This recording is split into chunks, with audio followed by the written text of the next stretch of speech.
یہ تمہیں خفیف سی تکلیف کے سوا کچھ نقصان نہیں پہنچا سکیں گے، اور اگر تم سے لڑیں گے تو پیٹ پھیر کر بھاگ جائیں گے، پھر ان کو مدد بھی کہیں سے نہیں ملے گی۔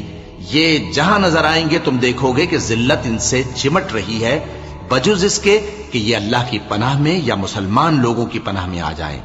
اور یہ لوگ اللہ کے غضب میں گرفتار ہیں اور ناداری ان سے لپٹ رہی ہے۔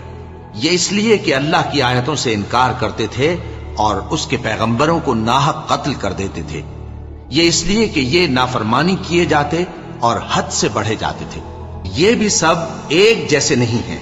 ان اہل کتاب میں کچھ اچھے لوگ بھی ہیں جو رات کے اوقات میں اللہ کی آیتیں پڑھتے اور اس کے آگے سجدے کرتے ہیں۔ وہ اللہ پر اور روز آخر پر ایمان رکھتے اور اچھے کام کرنے کو کہتے اور بری باتوں سے منع کرتے اور نیکیوں پر لپکتے ہیں، اور یہی لوگ نیکوکار ہیں۔ اور یہ جس طرح کی نیکی کریں گے اس کی ناقدری نہیں کی جائے گی، اور اللہ پرہیزگاروں کو خوب جانتا ہے۔